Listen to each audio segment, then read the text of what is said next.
राधा स्वामी, राधा स्वामी दाता दयानिधि दया, राधा स्वामी सहाय, राधा स्वामी। सबका आगे हाथ जोड़ कर विनती है,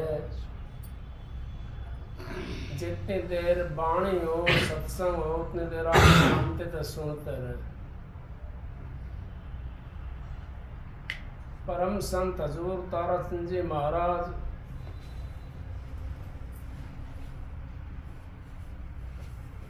उनकी महिमा का हम वर्णन भी नहीं कर सकते, क्योंकि उन्होंने तो हम तो सुने सुनाई चीज को कहते हैं, वो तो अपनी आँखें देखी को कहते थे, क्योंकि उन्होंने तो वो चीज प्रकट की जो इस संसार के अंदर कोई कोई संत करता है, सबके बस की बात नहीं है। क्यों नहीं है सबके बस की बात? अब वो सुधा संत आए हैं यहाँ संसार के अंदर। सुधा संत जो आता है वो गृहस्थ के अंदर पैर नहीं डालता, वो सृष्टि की रचना नहीं करता, वो तो हर चीज का मालिक होता है, वो शब्द का भी मालिक होता है। और शब्द के अंदर ही सारी चीज आली, आगे मैं क्या वर्णन करूं, क्योंकि नानक साहब ने तो बड़े उसमें लिखा है और कहा है उन्होंने, शब्द धरती शब्द आकाशा, शब्द शब्द भयो प्रकाशा, सारी सृष्टि शब्द विराजे, नानक शब्द घटाचे। अब जितना पसारा सारा शब्द का है, तो उनका रूप तो शब्द था, और शब्द के अंदर हमने भी शब्द के अंदर आ गए। तीन लोक का पसारा सारा शब्द के अंदर आ गया। धरती आकाश पाताल पृथ्वी जो भी कुछ संसार के अंदर है और जो अलोक में है वो भी शब्द के अंदर आ गया। जो इन आंखों से दिखाई नहीं देने वाला वो भी शब्द के अंदर आ गया। जैसे कि स्कूल के अंदर बच्चा जाता है, अब स्कूल के अंदर बच्चा चला गया तो मास्टर तो उसको सिखाने की खूब कोशिश करता है, लेकिन बच्चा सीख नहीं पाता। क्यों नहीं सीख पाता? कि उसका दिमाग नहीं होता। दिमाग उसका होता तो है, लेकिन दूसरी संसार की ऐश और आम के अंदर लगा हुआ है, संसार के भोगों को अंदर लगा हुआ है। और मास्टर खूब कोशिश करता समझाने के लिए, और उससे फिर पेपर भी दिवाता है। अगर भाई क्या पता इसका टेस्ट लेकर देख लूं मैं, ये पेपर में पास होगा कि नहीं होगा, कितने नंबर इसके आएंगे कितने नहीं आएंगे। इसी तरीके से संत महात्मा भी हमारे को जो बार बार सत्संग सुनाते हैं, वो शब्द रूपी सत्संग सुनाते हैं वो। और शब्द रूपी जो सत्संग होता है वो हमारे दिमाग में कम बैठता है, क्योंकि हमने तो वो चीज़ देखी नहीं है ना। हम तो जो इन आँखों से देखी हुई चीज़ है उस पर ज़्यादा विश्वास करते हैं। हम तो उस चीज़ पर विश्वास नहीं करते। महाराज जी कहते हैं, जब लग देखूं ना अपने नैना, इतने मानू न गुरु की बहना। अब गुरु की बहना कौन सी माननी है हमने, और कौन सी नैनों से देखनी है? हमने इन नैनों को दे करके और उन नैनों से वो चीज देखनी है जो हमारे काम आने वाली है, जो गुरु ने बताई है, गुरु वचन के जो चल पड़ता है लेकर के गुरु वचन को, वो बाजी जीत जाता है। जो गुरु वचन को छोड़ देता है वो बाजी हार जाता है। कैसे हारता है बाजी? जो स्कूल में बच्चा पेपर देता है, वो पास ना हुए तो वो मायूस हो जाता है और वो अपनी शर्म करने लग जाता है और शर्मिंदा हो जाता है। शर्मिंदा होकर के या तो स्कूल को छोड़ देगा या दोबारा से पढ़ाई करनी शुरू कर देगा। इसी तरीके से हमने कितना नाम लिया यहाँ पर, कितनी संसार नाम रूपी बैठी हुई है। किसी ने कहीं से नाम ले रखा, किसी ने कहीं से ले रखा है, लेकिन नाम तो तभी काम करेगा तब हम उस मालिक के वचन के ऊपर चलेंगे। अब सतगुरु के सत्संग में हम नहीं जाते, सतगुरु के वचन को नहीं सुनते, सतगुरु की बात को नहीं मानते, फिर बताओ हमारा अंतर में कैसे वो पर्दा खुलेगा, कैसे हम उन चीजों को देखेंगे।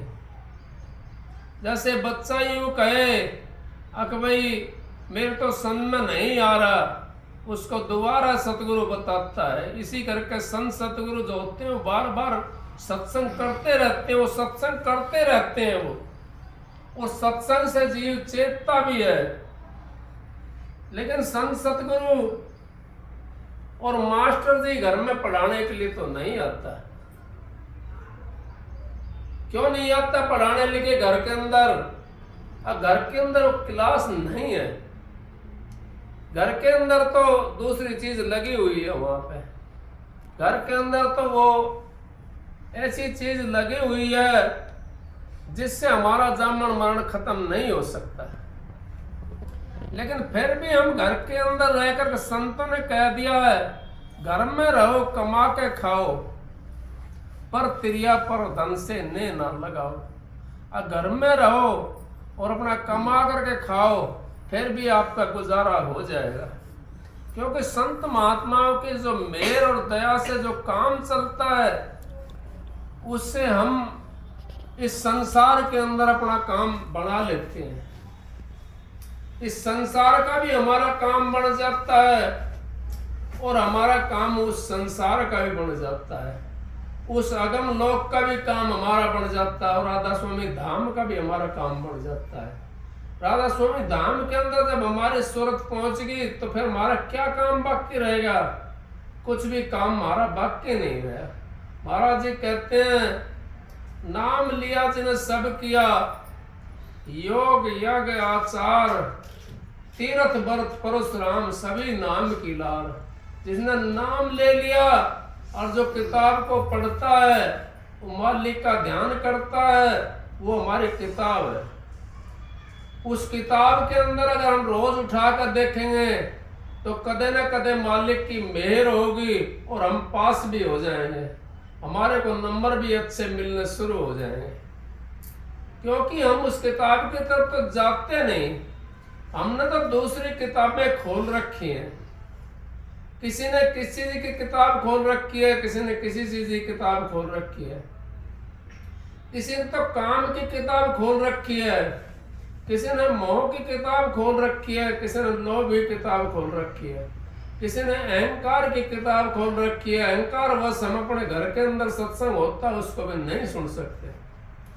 घर के अंदर हमारे अच्छी बातें होती है, कथा वार्ता होती है, उनको भी छोड़ देते हैं अहंकार के बस। क्योंकि अहंकार में महाराज जी कहते हैं 60,000 हाथियों का बल होता है। इसी तरीके से सबके अंदर अपना अपना बल होता है और उन किताबों को तो हम खोले बैठे हैं। उस मालिक के नाम की किताब तो हमने खोली नहीं है। हमने अंतर का चक्षु तो खोला नहीं। जब तक हमारा अंतर का चक्षु नहीं खुलेगा तो हमारा भ्रम कैसे खत्म होगा? कैसे हम उस देश में जाएंगे? कैसे हम यहाँ से पेंडा छुटा सकते हैं? क्यों कैसे छुटाएंगे यहाँ से पेंडा? पेंडा अगर हमने यहाँ से छुटाना है तो अंतर का चक्षु की किताब हमने खोलनी पड़ेगी। जो मालिक ने, जो सतगुरु ने जो बता रखी है उस लाइन पे हमने चलना पड़ेगा। अब महाराज जी तो बार बार यही बात बताते हैं सत्संग एक ही बात पे चलता है, अकच्छे करो और अंतर के माहे अपना चलने की कोशिश करो। तुम्हारा ये धाम नहीं है जिस धाम के अंदर रह रहे हैं। ये धाम तो उस काल माया का देश है। इस काल माया के देश के अंदर अच्छे अच्छे महान और महात्मा लुट जाते हैं। क्यों लुट जाते हैं? यहाँ पे आपको किसी के अंदर रिद्धि सिद्धि आ जाती है, किसी के अंदर घमंड आ जाता है। कोई यूं सोचता है तेरे पास तो भाई हजारों लाखों की संख्या में भीड़ होगी। वो अहंकार के बस उसके शिष्य भी मारे जाते हैं, क्योंकि शिष्यों में भी अहंकार हो जाता है। कैसे हो जाता है अहंकार? अब वो भीड़ को ही सब कुछ समझते हैं। भीड़ में कुछ नहीं है, वो तो करनी में है कि ये करने का मार्ग है, नहीं बुद्धि विचार और बुद्धि छोड़ करने करे जब पावे कुछ सार। ये तो भाई बुद्धि का मार्ग है, ये करने का मार्ग है, ये बुद्धि का नहीं है। हम तो बुद्धि का मार्ग समझ करके और इस करने को छोड़ देते हैं। जब इस करने को हम छोड़ दिया तो हम कैसे उस घर पहुंचेंगे? क्या भीड़ के साथ में हम उस घर में पहुंच सकते हैं? नहीं पहुंच सकते। क्यों नहीं पहुंच सकते? अब वहां तो महात्मा जी भी कहते हैं और भाई संत भी कहते हैं, अब वहां तो एक सुई तागा हम लेकर नहीं जा सकते, तो उस भीड़ को क्या दिखाएंगे हम जा करके वहां? क्या भीड़ दिखानी हमने वहां पर जा करके? नहीं। अपना किया भुगत रे जिया, सतगुरु पूरा ढूंढन नहीं किया। जो सतगुरु का वर्णन कर लेता है, जो सुमरन कर लेता है सतगुरु का, और जो सतगुरु का बन जाता है वो बाजी जीत जाता है। और जो सतगुरु का नहीं बनता, जो संसार का बना हुआ बैठा है, तो बाजी कैसे जीतेगा वो?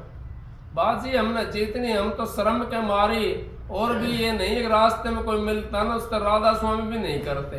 क्यों नहीं करते? हमारे शर्म आती है, 4 आदमी और सुनेंगे। अरे तुम्हारा नाम है, वो मालिक का नाम है, वो सतगुरु का नाम दिया हुआ है, वो तुम्हारी कमाई की दौलत है, उसको आप डरो मत। राधा स्वामी आपने अपना रुक्का देना है, अगले ने जो कुछ कहना है वो कहता रहे। उसकी तरफ अगर हमने देख लिया तो हम एक डिग भी अंदर नहीं बढ़ सकते। इसी करके महाराज जी, परम संत ताराचंद जी हमारे को यही शिक्षा दिया करते हैं, अगर भाई अपना करा और काम आएगा, दूसरे करे और काम नहीं आएगा। अपना आपा को हमने सुधारना है। अपने आपे को जिसने सुधार लिया, जिसने अपने अंतर के अंदर अगर एक डिग्री भी अंतर के अंदर रख ली, तो उसकी कई पीढ़ियां तिर जाती हैं। सिद्ध तारे तनापणो साधु तारे खंड, सोई सतगुरु बंदिए जो तारे ब्रह्मांड। अब जो ब्रह्मांड से तार देता है उस सतगुरु से हमने बंधना चाहिए। गुरु तो बहुत बैठे हैं, क्यों? गुरुओं का ठिकाना नहीं है और चेला बनने के कोई तैयार नहीं है। महाराज जी कहते थे कभी तो गर्भ के अंदर भी नहीं आया, फिर बताओ गुरु बन जाते हैं और गुरुओं की बात करते हैं। अगर भाई हमारे से ऊंचा कोई भी गुरु नहीं है। मैं किसी की बुराई निंदा नहीं कर रहा, मैं तो ये कर रहा हूँ करनी नहीं है तो गुरु भी क्या है? गुरु के पास में अगर रहनी सहनी नहीं है तो क्या करेगा गुरु? वो हमारी रहनी सहनी बना देगा? नहीं बना सकता। जिस गुरु के पास में रहनी सहनी है, जिस गुरु के पास में करनी है, अगर उसके पास हम जाएंगे तो हमारे को वैसे विचार हो जाएंगे। और जिनके पास में अहंकार भरा हुआ है उनके पास अगर हम जाते हैं तो हम भी फिर वैसे ही हो जाते हैं, हमारे अंदर भी अहंकार आना शुरू हो जाता है। कई भाई मैंने देखे थे अहंकार के बस अभी भी है, अहंकार के बस जो है अपने आप पे को सत्संग को भी छोड़ देते हैं और किसी चीज को नहीं छोड़ते। किसी का और कोई प्रोग्राम होता हो उसमें 2 घंटे 4 घंटे पहले जाकर बैठ जाते हैं, लेकिन सत्संग के अंदर हम 5 मिनट पहले नहीं जा सकते, क्योंकि वो तो सत्संग है ना। समा तो सच्चाई की चर्चा है। सच्चाई हमारे को कड़वी दिखाई देती है और झूठ हमारे को साथी लगता है, जबकि झूठ हमारा साथी नहीं है। हमारे साथ जो जाती है, हमारी सच्चाई जाएगी हमारे साथ।